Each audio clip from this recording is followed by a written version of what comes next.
Good Monday morning. This is 106.1 KYVZ. Joe Vazurek visiting with Ag Meteorologist Chris Schromick at Decision Weather and Atwood, as well as WeatherValet.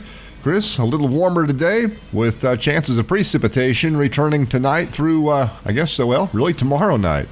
Yeah, Joe, we're going to see a weather system here the next couple days. Actually, it'll be through Wednesday, probably midday into early afternoon, where we've got a low pressure system that's going to be entering the Pacific Northwest today, dropping over the Rockies late this afternoon and overnight, and then cutting off from the main jet and spinning over Kansas tomorrow through a good chunk of Wednesday.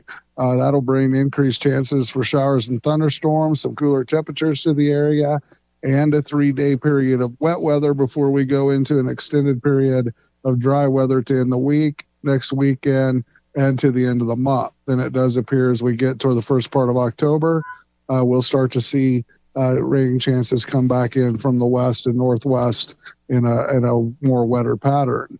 Out there this morning, we do got some patchy or dense fog. We got a dense fog advisory that'll be in effect for Red Willow County, Decatur, and Norton County. Those places do have 1/4 to 3 mile visibilities. You start getting a little bit further to the west along Highway 25 and west. We got more of a west-southwesterly wind at 5 miles per hour, and that is bringing in some drier and clearer skies. Temperatures are starting out at 51 at Burlington, 57 in Goodland, 54 in Colby.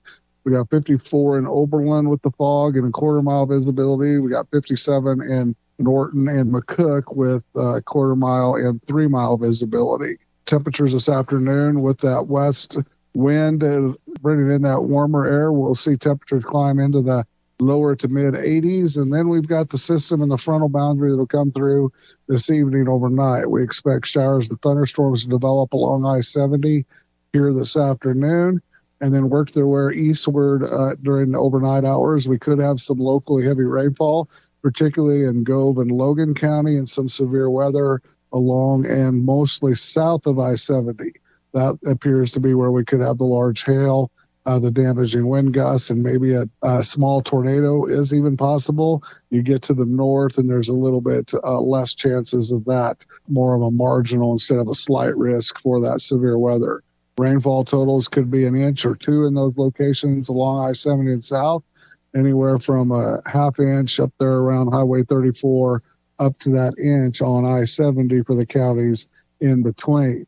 As we go into tomorrow, we got that low pressure cuts off. We'll have several pieces of energy and waves of energy come through. We expect chances for rain showers, isolated thunderstorms embedded with them throughout the day into the overnight hours to midday Wednesday, where we could pick up another 1 to 2 inches of rainfall with that and the possibility of flooding. So that is something to consider there. Temperatures will be much cooler. Tonight's lows will drop into that 50 to 55 degree range. Then we're back up only into the middle 60s for tomorrow for highs, low 60s with the rainy conditions. And we'll also have winds turning to the southeast this afternoon, 10 to 15 miles per hour. Will turn to the north overnight.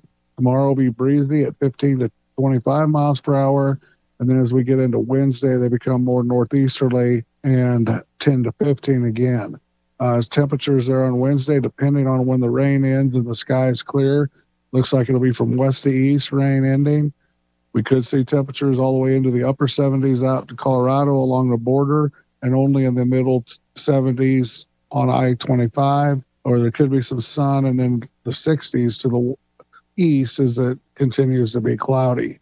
We'll get the clearing skies Wednesday night. That'll get us back down into the middle 40s in the morning, then back into the upper 40s Wednesday night. And as we go into Thursday, Friday, high pressure will move back in, bounce back up into the upper 70s, low 80s, sunshine, and then it looks like a dry weekend and next week with temperatures in that 80 to 85 degree range. All right. Once again, that's Ag Meteorologist Chris Schromick at Decision Weather and Atwood, as well as WeatherValet for 106.1 KYVZ. I'm Joe Vazurek.